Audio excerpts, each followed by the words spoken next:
सरकार ने 1860 का इंडियन पिनल कोड, 1872 का एविडेंस एक्ट और 1898 का क्रिमिनल प्रोसीजर कोड बदलने के लिए जो 3 कानून पेश किए थे उसको वापस ले लिया है और अब एक नया बिल पेश करेंगे। मैं इसके लिए सरकार को धन्यवाद देता हूं, क्योंकि ये जो तीनों बिल थे, मैं डे 1 से कह रहा था, ये नई बोतल में पुरानी शराब जैसे थे। ये 3 के तीनों जो बिल बनाए गए थे, एसी के बंद कमरे में बैठ के बनाए गए थे और बिल बनाते समय न अमेरिका के कानून को पढ़ा गया था, न सिंगापुर के कानून को पढ़ा गया था, न चीन के कानून को पढ़ा गया, न जापान के कानून को पढ़ा गया।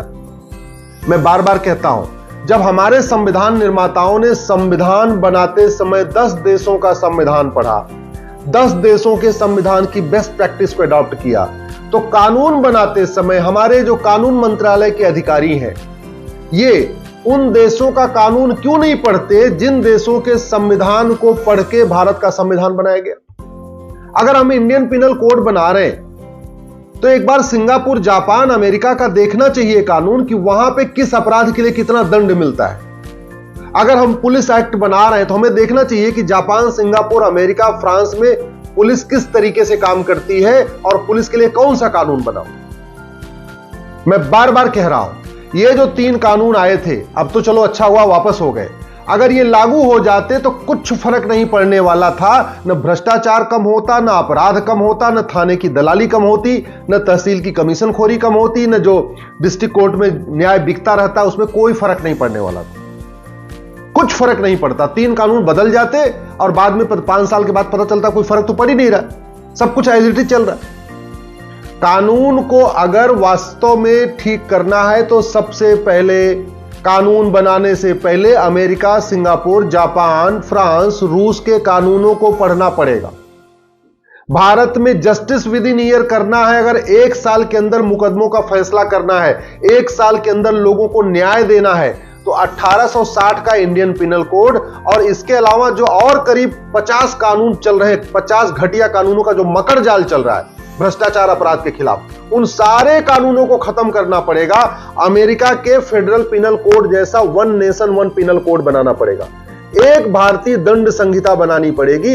इसी में चैप्टर वाइज सारे अपराध को लेना पड़ेगा। चैप्टर 1 घूसखोरी, चैप्टर 2 जमाखोरी, चैप्टर 3 मिलावटखोरी, चैप्टर 4 कालाबाजारी, चैप्टर 5 नशा तस्करी, चैप्टर 6 मानव तस्करी, चैप्टर 7 ब्लैक मनी, चैप्टर 8 बेनामी प्रॉपर्टी। मतलब एक ही किताब होनी चाहिए, कानून की एक किताब होनी चाहिए। इसका नाम होना चाहिए भारतीय दंड संहिता।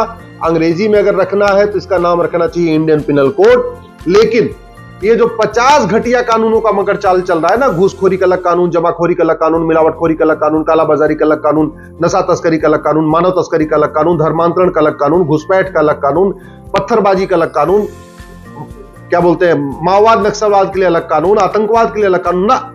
ये 50 घटिया कानूनों का मकर जाल नहीं चाहिए।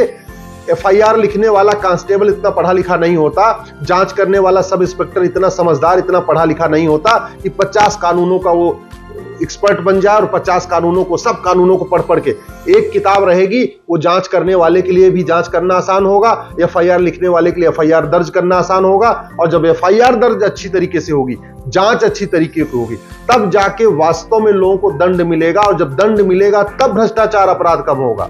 अदरवाइज सब कुछ चलता रहेगा, हाई कोर्ट, सुप्रीम कोर्ट भी चलती रहेगी, संविधान भी चलता रहेगा, संसद भी चलता रहेगा, न जस्टिस विद इन ईयर होगा, न 1 साल के अंदर न्याय मिलेगा और न भ्रष्टाचार अपराध रत्ती भर कम होगा। मैं बता रहा हूं, अगर वास्तव में जस्टिस विद इन ईयर करना, भ्रष्टाचार अपराध करना है, अपराध खत्म करना है, तो 1860 के इंडियन पिनल कोड को खत्म करने के साथ साथ 1861 का पुलिस एक्ट खत्म करना पड़ेगा। यह जो 1861 का पुलिस एक्ट है, उसी के कारण पुलिस सत्ता की गुलाम बनी रहती है।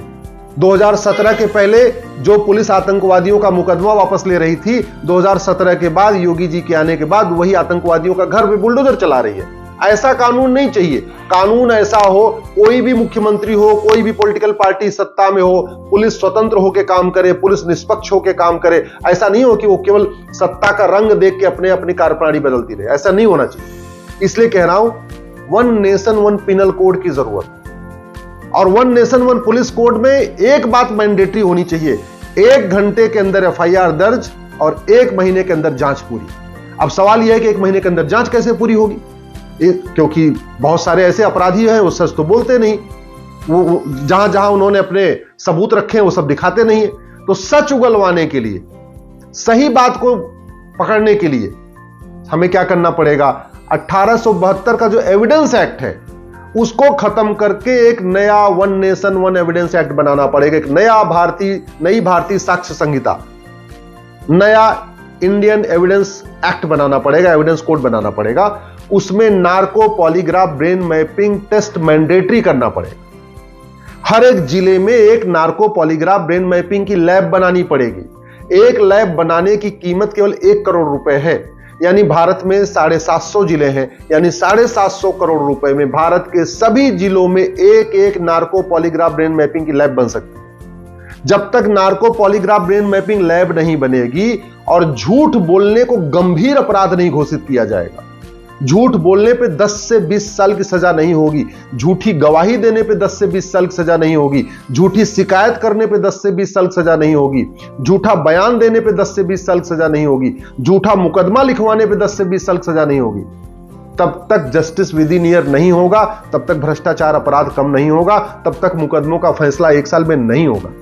तो 1872 के एविडेंस एक्ट को बदल के एक नया एविडेंस एक्ट बनाना पड़ेगा। Narco polygraph brain mapping lab बनानी पड़ेगी, नार्को पॉलीग्राफ ब्रेन मैपिंग के लिए कानून बनाना पड़ेगा, झूठ को गंभीर अपराध घोषित करना होगा।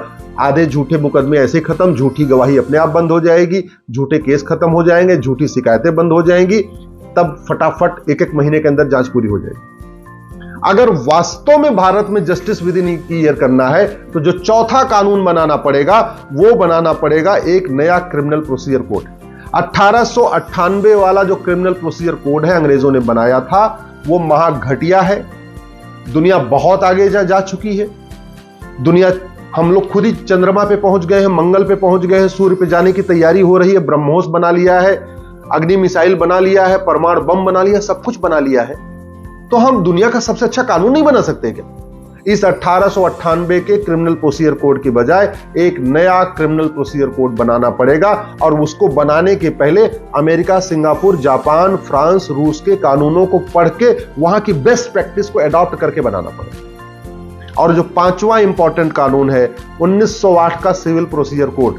ये जो जमीन का विवाद होता है, खेत खलिहान का विवाद होता है, जो रेवेन्यू के मामले और भी चलते हैं, ये सारे मामले 1908 के सिविल प्रोसीजर कोड से चल रहे हैं। ये 1908 का सिविल प्रोसीजर कोड बिल्कुल आउटडेटेड हो चुका है। इसके कारण मुकदमे जल्दी नहीं हो रहे हैं। और सबसे बड़ी बात, जो थाने में दलाली चल रही है, तहसील में कमीशन खोरी चल रही है, जो जिले में न्याय बिक रहा है, जो हवलदार भी लूट रहा है, थानेदार भी लूट रहा है, सब इंस्पेक्टर भी लूट रहा है, पेशकार भी लूट रहा है, तहसीलदार भी लूट रहा है, एसडीएम भी लूट रहे हैं, एडीएम भी लूट रहे हैं, डीएम भी खूब मोटा पैसा ले रहे हैं। उसका सबसे बड़ा कारण यह है कि उनको पता है कि कानून महा घटिया है और कानून घटिया होने के साथ साथ सजा होगी नहीं। कितने सारे अधिकारियों के खिलाफ मुकदमे होते हैं, अधिकारी खत्म हो जाते हैं, मुकदमा खत्म नहीं होता। जब अधिकारी खत्म हो जाएंगे उसके बाद मुकदमा ऑटोमेटिक खत्म हो जाएगा, क्योंकि हमारे देश में नियम है जब आदमी मर गया तो उसका मुकदमा खत्म। आप खुद भी देख लीजिए, नरसिम्हा राव खत्म हो गए तो उसके बाद मुकदमा ऑटोमेटिक खत्म हो गया। अब्दुल करीम तेलगी खत्म हो गया, मुकदमा ऑटोमेटिक खत्म हो गया। सुखराम खत्म हो गए, मुकदमा ऑटोमेटिक खत्म हो जाएगा, खत्म हो गया। ऐसे ही अब तक जीप घोटाले से लेके और 1,86,000 करोड़ का कोयला घोटाला तक हो गया। न किसी घोटालेबाज को आजीवन कारावास हुआ, न किसी घोटालेबाज को आजीवन फांसी हुई, न किसी घोटालेबाज की 100% प्रॉपर्टी जब्त हुई। जब कानून का खौफ नहीं है, सजा का खौफ नहीं है, तो भ्रष्टाचार अपराध कहां से कम होगा? अगर वास्तव में जस्टिस विदिन ईयर करना है तो भारत में एक पुलिस चार्टर लागू करना पड़ेगा। पुलिस चार्टर का मतलब 1 घंटे के अंदर एफआईआर और 1 महीने के अंदर जांच। भारत में एक जुडिशियल चार्टर लागू करना पड़ेगा कि जज के लिए मैंडेटरी होगा वो रात दिन कोर्ट खोले, दिन में 12 घंटे कोर्ट खोल के रखे, जो करे, लेकिन मुकदमे का फैसला 1 साल में। ये जुडिशियल चार्टर लागू करना पड़ेगा। अगर भारत में जस्टिस विदिन ईयर करना, 1 साल के अंदर लोगों को न्याय देना है, एडमिनिस्ट्रेटिव चार्टर लागू करना पड़ेगा, सिटीजन चार्टर लागू करना पड़ेगा। हर काम की डेडलाइन फिक्स करनी पड़ेगी कि चाहे वो एसडीएम हो, चाहे थानेदार हो, चाहे वो डीएम हो, चाहे कमिश्नर हो, उनके पास जो शिकायत आएगी उसकी कौन सी शिकायत कितने दिन में कंप्लीट करना है, कोई शिकायत 1 दिन में कंप्लीट करना पड़ेगा, कोई शिकायत 2 दिन में उसका फैसला करना पड़ेगा, किसी शिकायत का 1 हफ्ते में फैसला करना पड़ेगा, किसी शिकायत का 15 दिन में, एक सबकी टाइमलाइन बनानी पड़ेगी, तब जाके जस्टिस विद इन ईयर होगा। इसलिए जो सरकार ने 3 कानूनों को वापस ले लिया, बहुत अच्छा किया। मैं शुरू से कह रहा था वो कानून एसी के कमरे में बैठ के बनाए गए थे, न दुनिया की बेस्ट प्रैक्टिस को देखा गया था, न अभी आज की डेट में भारत की क्या जरूरत है उसको देखा गया था। तो बहुत अच्छा हुआ। लेकिन अब जस्टिस विद इन ईयर के लिए 5 कानून सरकार को तत्काल बनाना चाहिए। 1 nation 1 penal code, 1 nation 1 police code, 1 nation 1 evidence code, 1 nation 1 criminal procedure code, 1 nation 1 civil procedure code. ये 5 कानून सरकार बना दे, मैं गारंटी के साथ कहता हूं 1-1 साल के अंदर मुकदमों का फैसला होना शुरू हो जाए।